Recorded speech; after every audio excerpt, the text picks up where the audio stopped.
wal habibu huwa al habib wal imam wa dalil. Sëriñ Tuubaa nee na rasulullahi yow day ku ñu wóolu nga ku ñu barkeel nga ku tedd nga ku ñuy roy nga jël naa sama lépp jébbal la yow rasulullahi sallallahu alayhi wa sallam. huwa al habib wal imam wa dalil. Sëriñ Tuubaa dem na ba jël deretam sëñ Baba jébbal rasulullahi sallallahu alayhi wa sallam. bara abadiw min xayri jamal. xam nga da ngay dégg mu naan la dammi wa ahli wa awlaadi fidaa'u lahu. dammi wa ahli wa awlaadi fidaa'u lahu. Sëriñ Tuubaa nee na damaa jël sama deret jébbal rasulullahi jël sama alal jébbal rasulullahi jël sama ñooñ jébbal rasulullahi sallallahu alayhi wa sallam. dammi wa ahli wa awlaadi fidaa'u lahu.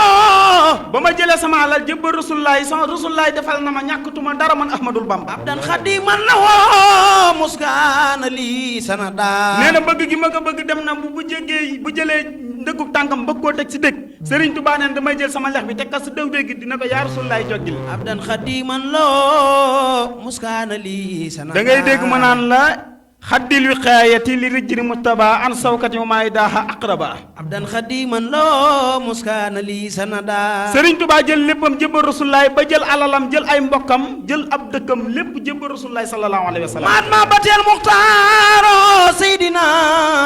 moo tax boo demee ca muxaddamatul amda da ngay dégg mu naan la nabiyun rasulun xayru xabdin wa sayidun. nabiyun rasulun xayru xabdin wa sayidun xalilun. nee na nabiyun ndaw nga rasulun yonente nga xayru xabdin yaa gën si jaam ñi xabibun sama xarit nga yow rasulullah. nabiyun sanun asimun mubayano.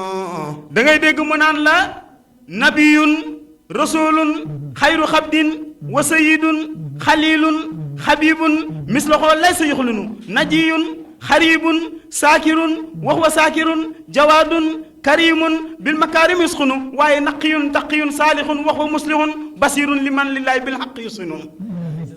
sëñ Baba sëriñ bi li mu wax rasulullahi lépp doy na waar waaye ni mu meloon si rasulullahi rek